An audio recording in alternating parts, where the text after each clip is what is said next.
Hoy en la parte número 114 de Puertas Dimensionales vamos a terminar con la lectura de ese artículo que hemos estado mostrando últimamente. Vamos a ver una faceta distinta. Tiene que ver, evidentemente, con todo lo mismo, pero con unos planteamientos que a veces poca gente cae que puedan tener relación con espiritismo. Las imágenes que veis aquí a mi lado van a servir también para dar pie al coloquio que tendremos próximamente sobre ciencia y espiritismo. Pero estas imágenes que veis aquí, sí, tienen que ver con lo que veremos también hoy. Vamos a empezar.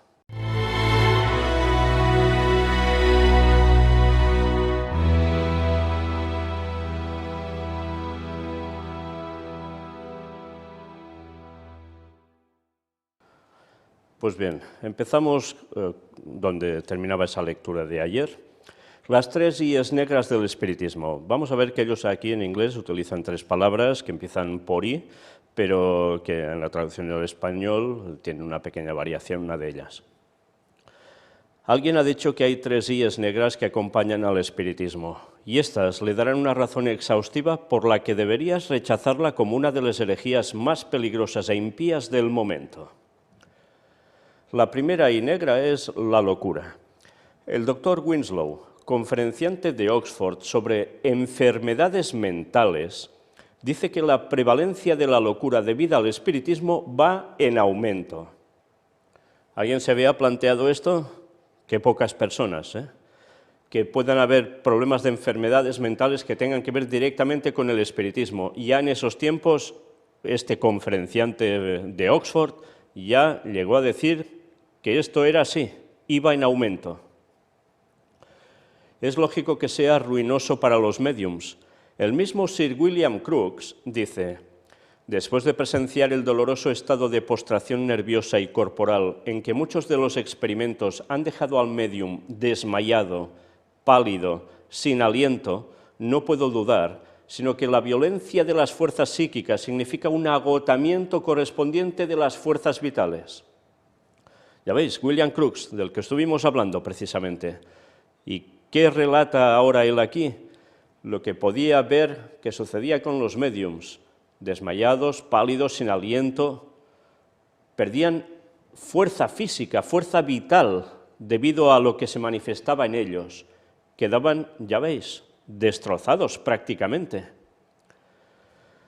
El profesor Harris dijo: el caso más notable de mediumnidad que he conocido fue que comenzó con una pequeña y aparentemente inocente de la mesa en una fiesta de niños y terminó con la muerte en un manicomio.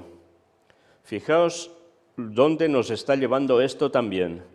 Personas que han terminado en manicomios precisamente por haberse puesto en espiritismo, incluso, ya veis, hasta niños. Ya en esa época la gente de ciencia estaban diciendo esto. ¿Y ahora va a ser distinto? ¿O ahora eso se ha camuflado y se le ha buscado poner otras etiquetas para el mismo hecho? Para que no parezca que esto es una cuestión demoníaca. Hay enfermedades mentales y hay lo que es consecuencia de espiritismo. Cosas distintas, pero a veces se pueden llegar a mezclar. El profesor Harris dijo: el caso más notable de mediumnidad, recordadlo bien, el más notable de mediumnidad, y esto es lo que afectó hasta niños. Desde luego, no solo puede afectar a personas adultas, también hasta criaturas. Las imágenes que os he mostrado al principio, a mi lado, tenían que ver con fotografías que se hicieron en manicomios, y que vamos a mostrar precisamente en el coloquio que vamos a tener próximamente. Pero ya os digo, personas que han terminado en manicomios por problemas de espiritismo. Pero bien, sigamos viendo qué más nos cuenta aquí. Pero también es ruinoso para sus discípulos. Apenas hay un manicomio entre los océanos, sino donde se encuentren las víctimas desgarradas y sangrantes de esta terrible maldición. Vaya y pregunte: ¿qué le pasa a este pobre demente? ¿Qué le pasa a esta pobre mujer que solloza y gime? Y te dirán: el espiritismo lo hizo. Mirad cómo en esa época lo tenían claro, en los manicomios, que había estos casos directamente por espiritismo. Ahora decir esto puede parecer a muchos, ¡oh, qué disparate! ¿Veis el diablo en todas partes? ¿Sí?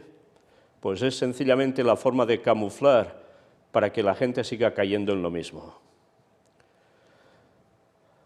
Pregúntale a ese pobre, demacrado y fantasmal compañero que muere por una herida de su propia mano, ¿por qué lo hizo? Y dirá, los espíritus me dijeron que lo hiciera. Ya veis, personas que a ellos mismos se les genera un daño tremendo. ¿Por qué? Porque los espíritus les guían a hacer eso. Oyen esas voces y ejecutan lo que les mandan.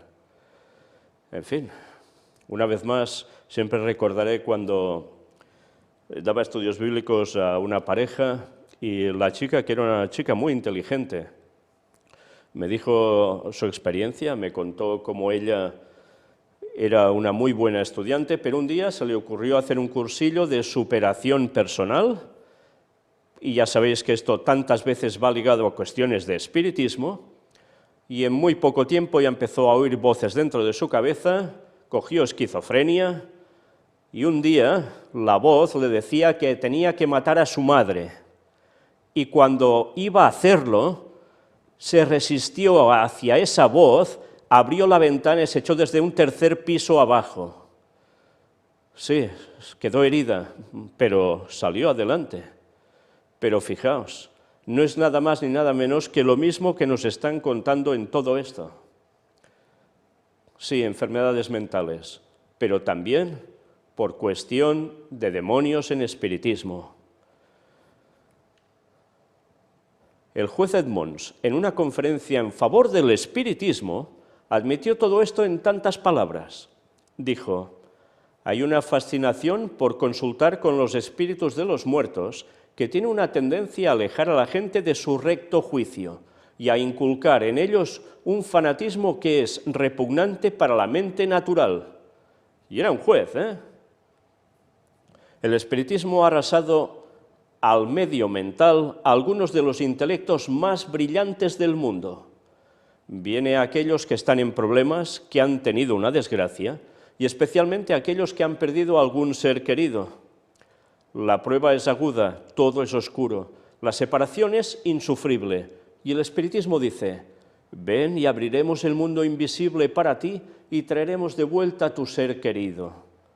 Y en un estado de ánimo muy forzado, con los nervios de punta, se cede a sus susurros sutiles, y una vez dentro de su extraño y fascinante agarre, te resulta imposible liberarte, y no hay que sorprenderse si todo el sistema nervioso se va al naufragio y la ruina. Sí, porque evidentemente los síntomas que se muestran es de un sistema nervioso que colapsa, que no aguanta, y en consecuencia toda la persona se hunde. Bien, qué interesante es ver las cosas en profundidad, no quedarnos solo en la superficie, porque cuando además indagamos en hechos históricos, nos damos cuenta cómo la palabra de Dios nos estaba advirtiendo contra el espiritismo, no solo porque es culto a los demonios, sino porque además lo que hace es destrozarte y llevarte a la perdición eterna, a ti y a otros. La segunda I negra del espiritismo es la inmoralidad. Ningún sistema de enseñanza que defienda el amor libre y que desprecia la ordenanza divina del matrimonio no puede pretender inteligentemente otra cosa que la inmoralidad como su consecuencia natural de la inmoralidad. Sé que algunos de ellos enseñan que el estado de soltería es la condición superior para esta vida y hablan de un matrimonio espiritual por el que están unidos en matrimonio con algún espíritu del otro mundo.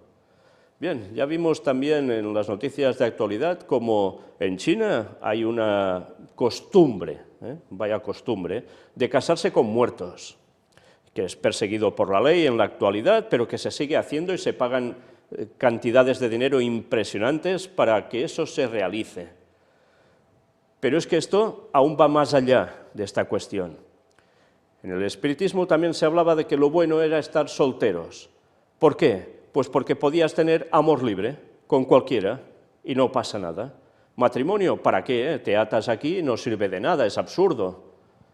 Es el planteamiento que tenían y que muchas veces aún sigue estando así. En consecuencia, todo es inmoralidad, evidentemente. Pues lógicamente esto no proviene de Dios, porque esto es el desfase, es el desmadre. Pero el Satanás sabe que por la parte sexual es por donde más personas pueden ser arrastradas a la perdición. Y sí, decían, solteros y así, haced la vida que queráis. Eso sí, te puedes casar espiritualmente en matrimonio con un espíritu de otro mundo. Qué cosas, ¿eh? Hablan de afinidades electivas y de afinidades espirituales y relaciones afines. No importa cuántas veces estés casado aquí, tienes una afinidad que será tu cónyuge por toda la eternidad. Algunos declaran que el matrimonio debe romperse tan pronto como se convierta en el más mínimo molesto para cualquiera de los contrayentes. Tan pronto como una afinidad llega en la vida de un hombre, está en libertad de dejar de lado a su cónyuge legítimamente casado. Así, los hogares se rompen, como muestra el registro, las mujeres jóvenes son empujadas al despilfarro y el deseo humano se convierte en ley en lugar de la palabra inspirada del Dios vivo.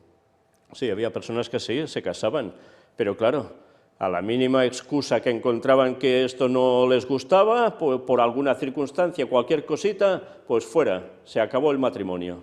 Y una cosa tan sagrada como el matrimonio terminó siendo considerado una piltrafa, nada. ¿Y esto era plan de quién? ¿De Dios? Evidentemente no. El Señor lo dice muy claro en su palabra, el matrimonio no es un juego, es una cosa para toda la vida, y que solo termina cuando es la defunción de alguno de los dos cónyuges, pero si no, no. Pero, ¿qué ha pasado en la sociedad? ¿Os habéis fijado? Resulta que estas cuestiones de divorcios empezaron con la cuestión de espiritismo, les llevaba a hacer esto. ¿Y qué ha terminado pasando en la sociedad? Que toda la sociedad ha quedado impregnada de esta línea de pensamiento que llevara precisamente a los divorcios. ¿Qué cosas, eh? Cómo Satanás ha trabajado a través del espiritismo para conseguir un objetivo que es destruir las familias. Qué bien lo ha hecho, y toda la sociedad impregnada de esto. Por tanto, claro, el deseo humano está por encima de la ley de Dios. En vez de conformar tu vida a la voluntad de Dios, quieres conformar al mundo y a lo que te vaya bien a tu vida. Y así se termina. La tercera y negra del espiritismo es la infidelidad.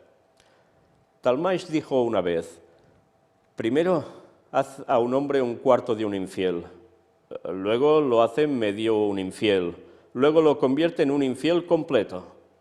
Y ese suele ser a menos que un hombre conozca la totalidad de sus blasfemas enseñanzas desde el principio. Y entonces, si se lo traga, tiene que ser un infiel entero para empezar. El espiritismo no se anda con rodeos, sino que con el bombardeo más blasfemo lanza sus ejes de crítica impía directamente al corazón de toda doctrina vital de la fe. Los médiums llaman a Juan Wesley, ya sabéis, reformador, y él testifica que la fe que predicaba era todo un error. Evidentemente esto no lo dice Juan Wesley, porque está muerto, y murió por la fe además, no contrariando lo que había dicho. Pero en el espiritismo se lo muestra como diciendo que lo que predicaba era un error. Pero no es el último, mirad. Llaman a Tom Paine, mirad, la persona de la que también estuvimos tratando, y él dice que está parando en la misma casa con John Bunyan. John Bunyan es precisamente el autor de un libro muy conocido, que es El Camino del Peregrino. Toda una aventura de una persona a lo largo de un trayecto que es, en cierta forma, una metáfora de la vida del cristiano. Pues mira por dónde, ya vimos quién era Thomas Paine y todo lo chungo y malo que hizo, y mira por dónde el espiritismo le dice que está en la misma casa con John Bunyan, alguien totalmente consagrado a Dios. Vuelven a llamar a Lorenzo Dow, el famoso evangelista, y testifica que un hombre que adora a Cristo es un infiel. pero vamos a ser más específicos. Y mirad ahora qué interesante lo que irá desgranando. El espiritismo niega la inspiración de la Biblia. El autor de Outlines of Spiritualism para los jóvenes dice afirmar que la Biblia es un libro santo y divino y que Dios inspiró a los escritores para dar a conocer su voluntad divina. Es un gran atropello y un engaño para el público. La verdad es que el Antiguo Testamento no es ni más ni menos que historia judía. El Nuevo Testamento se compone de tradiciones y especulaciones teológicas de personas desconocidas. Un libro tan lleno de errores requiere ser leído con cuidado. Vaya declaraciones, ¿eh? Andrew Jackson Davis, el más notorio de todos los espiritistas, declaró que la Biblia era solo una de las reliquias de pluma y tinta del cristianismo. Por tanto, la Biblia evidentemente les estorba. Sí, puede haber algunos que se digan que son cristianos, etcétera, etcétera, pero a la hora de la verdad les estorba porque les contradice de lo que ellos dicen y hacen. Y, por cierto, ¿no veis en estos argumentos que tanta gente utiliza hoy en día la reminiscencia de ese argumento del espiritismo? Es lo mismo. La Biblia es manipulada, la Biblia esto es un rollo patatero, es un invento, era la historia de un pueblo judío que se les iba la cabeza por todos lados, el Nuevo Testamento a saber quién lo escribió y que contradice otras cosas, y así una tras otra. Es la misma línea de pensamiento. Por tanto, todos aquellos que crean que la Biblia, en definitiva, es todo esto, no se han dado cuenta y siguen los pasos del espiritismo. Impresionante, ¿verdad? Pues así va la sociedad. El espiritismo niega la doctrina bíblica de la oración.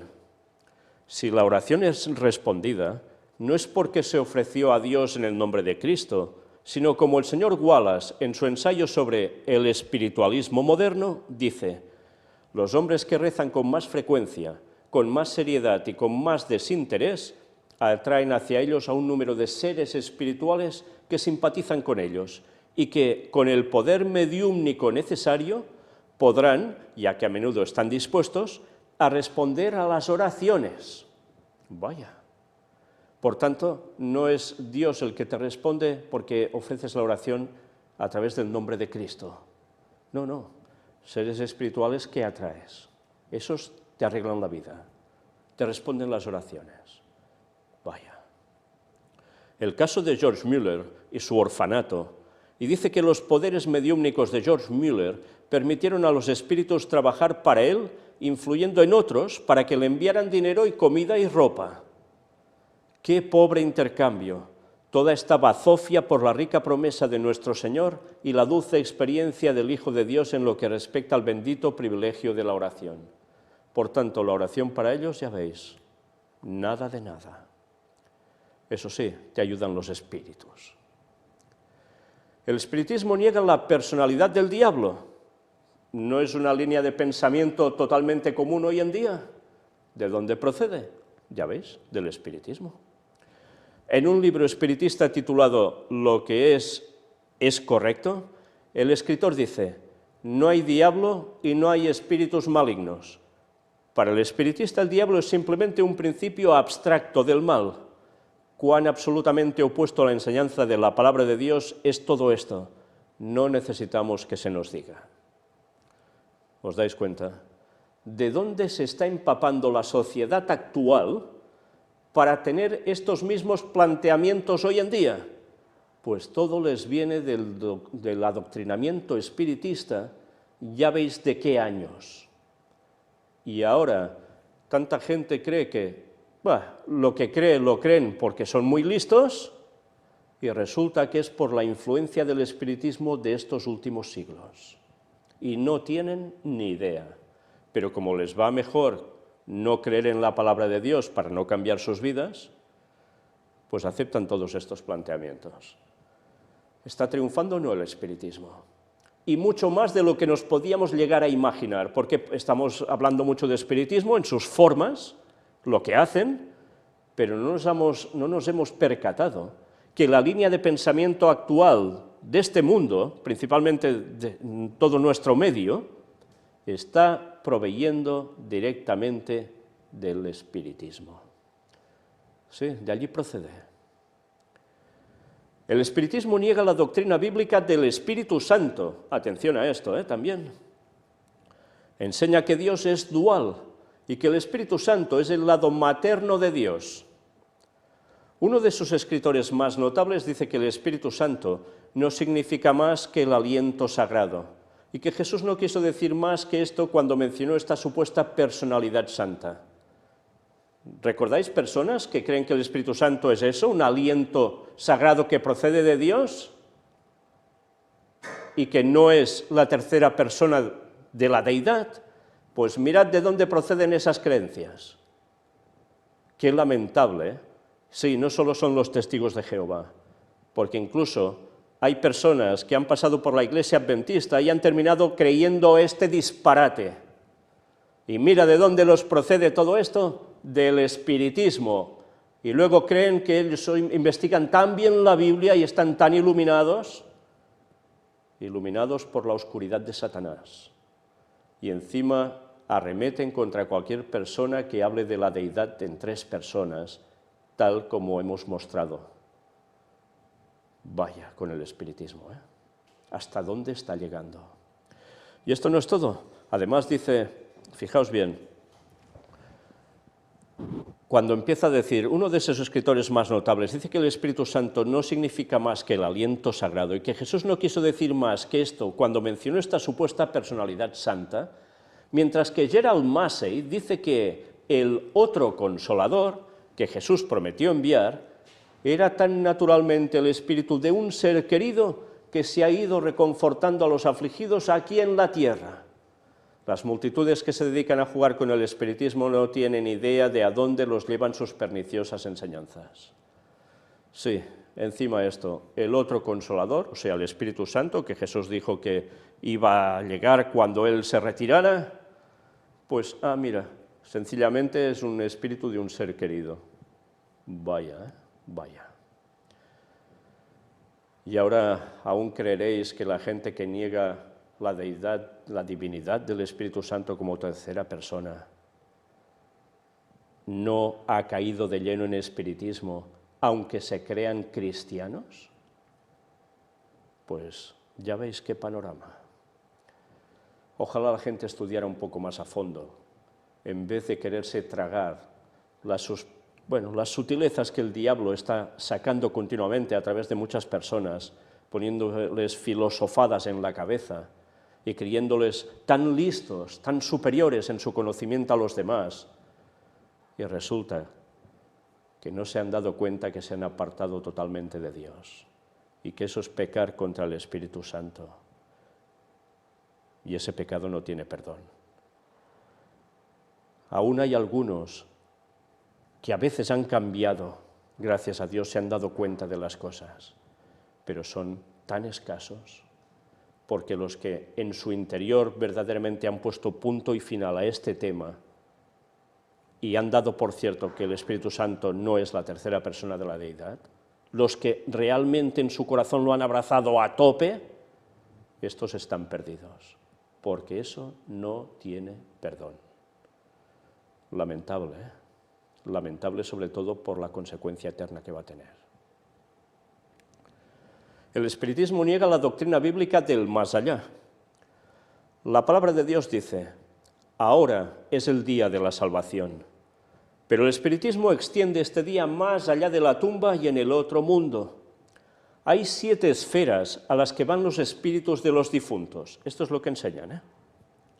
Los espíritus de los malvados habitan en la esfera más baja, en lugares de oscuridad y miseria, hasta que el arrepentimiento comienza a apoderarse de ellos, y entonces se elevan a la esfera superior, y así sucesivamente hasta que habitan como espíritus puros en las regiones superiores. ¿Puede un cristiano creer en semejante tontería? Mirad que esto es lo mismo que enseña la nueva era. Y todos esos maestros ascendidos, que deben tener un ascensor, porque suben que no veas. Señores, todo esto es cuestión de espiritismo. No hay esferas donde los difuntos estén pululando y que mira por donde hasta los malos resulta que un día, en este más allá de donde sea, les da por arrepentirse. Y entonces, toma, suben un escalón. Y así van subiendo de pisos hasta llegar arriba. ¿En serio podéis llegar a creer eso? ¿No os dais cuenta que todo procede del espiritismo para negar que hoy es el día de la salvación y que cuando te mueres ya estará todo decidido sobre ti, porque no podrás cambiar nada de tu vida? Y así vas a ser juzgado, y así se te va a decretar, para bien o para mal, para la eternidad en bien o para la eternidad perdido y finiquitado. El espiritismo niega la doctrina cristiana de la expiación, o sea, de la muerte de Cristo por ti, para darte la salvación y seguir intercediendo en el cielo. Cristo por nosotros, en el santuario celestial, sí, cosa que mucha gente no sabe ni que existe eso. La salvación la proclama siempre como una cosa de mérito personal. A menudo, en una sesión de espiritismo, uno de estos espíritus diabólicos que se presenta a sí mismo como un espíritu de la esfera superior, contará de su visita a las esferas inferiores para despertar y ayudar a los impenitentes. Pero, ¿qué les dice? No, cree en el Señor Jesucristo y serás salvado. Incluso si tal cosa fuera posible entonces, sino arrepiéntete, levanta la vista, esfuérzate, sé comprensivo y ayuda a tus compañeros en las tinieblas. Y así, en esta vida, el pecado solo puede ser expiado por el sufrimiento personal, o sea, salvación por obras, por ti mismo.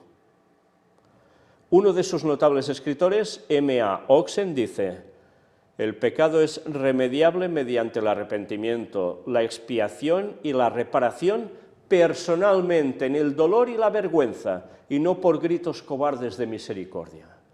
O sea, que si te arrepientes de corazón y pides misericordia al Señor que te perdone, eso es ser un grito cobarde. Proferir un grito cobarde, por tanto eres un cobarde. Lo que tienes que hacer es superarte a ti mismo, ayudar a los otros a superarse y tranquilo que así vas a llegar a la máxima esfera. Pero vigila que no se te reviente el globo y te vayas de cabeza para abajo. Qué lamentable el pensamiento espiritista, ¿eh? Pues mira por dónde coincide con qué. Pues con lo que ya sabemos de doctrinas de algunos cristianos, o que se llaman cristianos. Qué pena, ¿eh? Vaya el pulpo del espiritismo hasta dónde llega. Y ahora tanta gente creyendo en esto, comprándose libros y cursos y vídeos de autosuperación personal y tragándose todas estas creencias que van en ese mismo pack. Bueno, pues así están terminando tantos. En uno de sus extraños libros llamado Ghostland, el espíritu de un asesino dice: allí también vi el alma aún viva y gloriosa de mi antiguo pastor, Michael H. Sternley, y con dolor me habló del crimen que había cometido y dijo: todo crimen es imperdonable y solo puede ser borrado por la expiación personal y no por la expiación vicaria, como había enseñado falsamente mientras estaba en la tierra. Vaya, declaraciones le hacen decir a este pobre hombre después de muerto, ¿eh? Y en otro libro espiritualista de la señora Britten, el narrador exclama: cielos, si esto es una imagen real de la vida del más allá, ¿no debería tener miedo de hacer el mal? Pero, sobre todo, ¿qué engaño perverso y destructor del alma ha sido la farsa clerical de la salvación por una expiación vicaria? Pues ya veis, total, que Cristo vino a morir aquí para perder el tiempo, para distraerse. No sabía qué hacer el Señor. Y ascendió al cielo para estar en el santuario celestial dando vueltas. ¿Sí? Porque si uno cree todo esto que ellos plantean, que en definitiva eres tú mismo el que te salvas, ¿para qué quieres a Dios? Por tanto, ¿qué se está negando? Hasta el sacrificio de Cristo. Se niega al Creador y al Redentor. y al Salvador. Se niegan sus justos juicios. Se niega que por esta vida pasas una vez y no más. Se niega que hay una moralidad, que hay un código de 10 mandamientos aún en vigencia, incluido el sábado. Se niega que, la inmortalidad del alma. Claro que hay inmortalidad. Pues, bueno, se está negando toda la verdad. Y se niega que si el alma es mortal, pues es que te mueres. Porque, claro, hay un más allá enseguida. En definitiva, recordad lo que demostramos en esa placa de la casa de las hermanas Fox. No hay muerte. Es lo que dicen. Y, en definitiva, es lo que continuamente se está expresando. Tú eres Dios. Siempre vives. Te puedes ir mejorando además.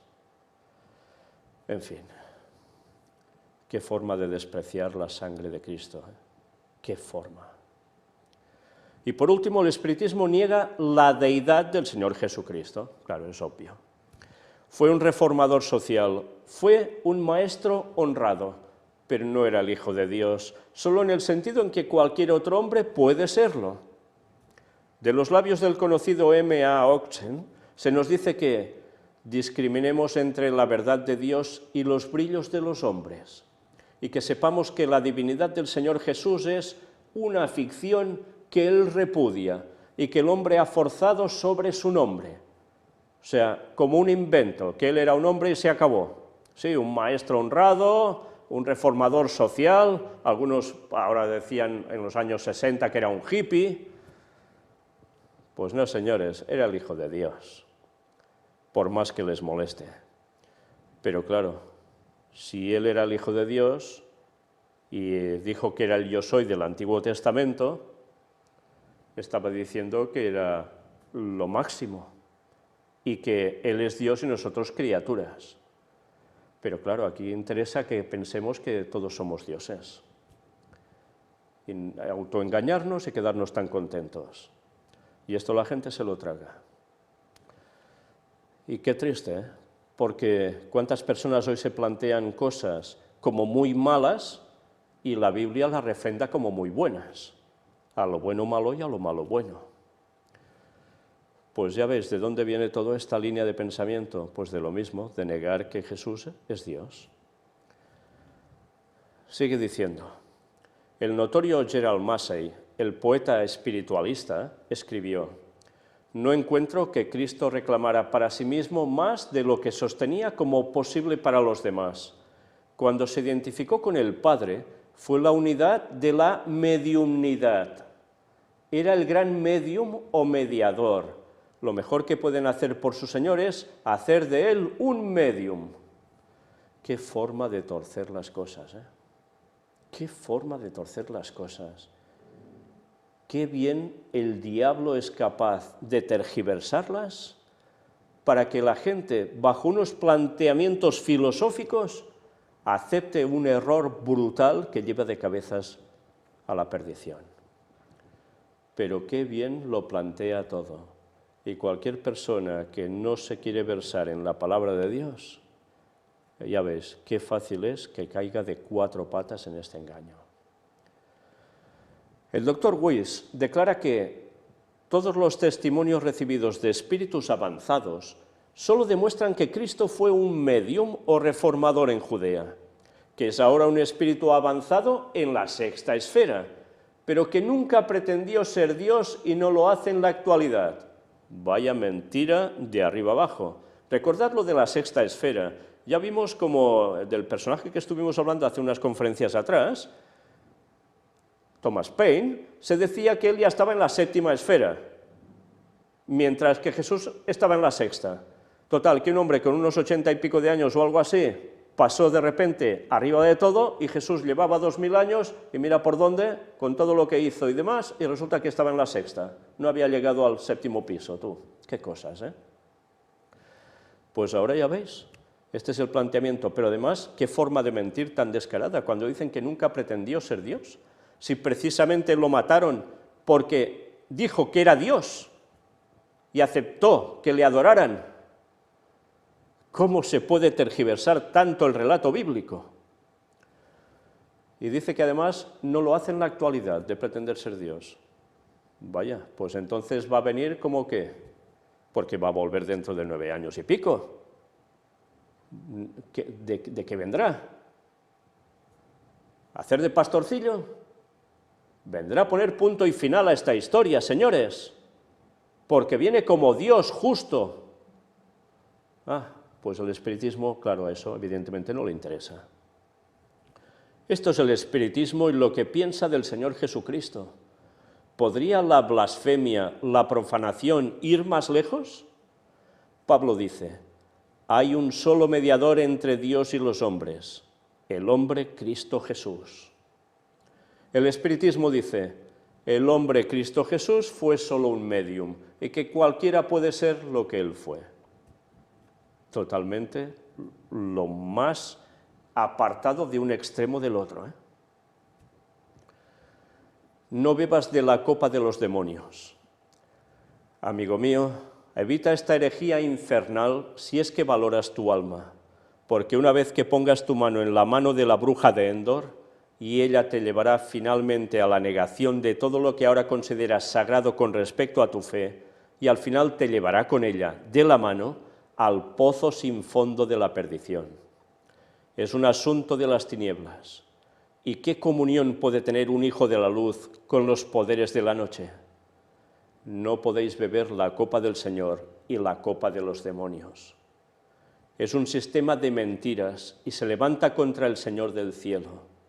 No te metas en sus sesiones y no lo manipules, no sea que atraigas los severos juicios de Dios. Dios mío, gritó un espiritista que una vez fue cristiano, ¿podré recuperar alguna vez mi fe? Sí, puedes recuperarla. Ve a solas con Dios, no necesitas ningún medium, y escucha los susurros de su bendito Espíritu, y Él te guiará a casa. Y una vez más, esto me viene a la cabeza de la persona que hizo la Iglesia Adventista en Girona. Él era un colportor, un vendedor de libros de la Iglesia Adventista, venía de Barcelona, hizo 100 kilómetros para quedarse con su familia aquí, para abrir la obra de Dios en nuestra ciudad, en Girona. Y él y su esposa habían sido espiritistas antes de ser adventistas. Y ellos dejaron todo eso y se consagraron plenamente al Señor. Y fueron utilizados para ir haciendo crecer una iglesia aquí, y que sirvió para instruirme también a mí en las cosas que ellos habían vivido y hecho, y poderme preparar, gracias a Dios le doy por eso, a través de ellos, para obtener el conocimiento de estas cosas, que evidentemente con el tiempo se ha ido acrecentando, porque el Señor lo ha permitido a través del estudio de su palabra y de los escritos inspirados de Ellen White, y de circunstancias personales que me ha hecho vivir. Y por eso puedo estar presentando estos temas. Ellos vencieron, ellos murieron en la fe, pero primero pasaron por este tipo de cosas. Por tanto, ¿se puede salir de esto? Sí, se puede salir de esto. Y numerosos testimonios hemos tenido a lo largo de estos años, con personas que habían caído en esto y que ahora son hijos de Dios. Por tanto, no podemos callar. Ya sé que son temas que muchas veces resultan desagradables, que no hacen mucha gracia precisamente, y más cuando uno está solo por la noche, ¿verdad? Pero que es necesario que conozcamos para que podamos dar el mensaje de salvación. Ya veis, no solo a la gente que ha caído en espiritismo directamente, sino en cualquiera de todas sus facetas que hemos venido mostrando en tantísimos temas, más de 100 y pico ya en puertas dimensionales. Pero que hoy hemos visto que el espiritismo va mucho más allá y ha llegado a impregnar el pensamiento de nuestra sociedad. Y la gente no sabe que esto es espiritismo, que sus creencias personales, lo que ellos razonan, ya no es de ellos, sino que se les ha inculcado a través de tantos medios, y todo tiene el origen en el espiritismo. A la gente hay que abrirle los ojos y necesitamos argumentos. Y aquí los tenéis. Pero también necesitamos consagrarnos al Señor en nuestras vidas para poder tener un testimonio que no solo sea de palabras, sino que sea de hechos. Y que vean que verdaderamente el pueblo de Dios es uno y está en un mensaje cierto. Y que los otros que aún son pueblo de Dios y están en otros lugares, cuando conozcan el mensaje del cuarto ángel se van a añadir a él de lleno. Y habrá un solo redil y un solo pastor. Pero el resto, el otro rebaño, va a quedar sentenciado. Y el tiempo se acaba. ¿Cómo no debemos seguir haciendo esta labor? Próximamente mostraremos escritos ya directamente de la hermana White, donde nos va a instruir de un modo precioso sobre todos estos temas, para que tengamos aún muchos más argumentos que dar a este mundo y muchos puedan salir de este gran engaño. Sobre todo el que se está cerniendo sobre este mundo a pasos agigantados. Maranata 2031. Dios os bendiga.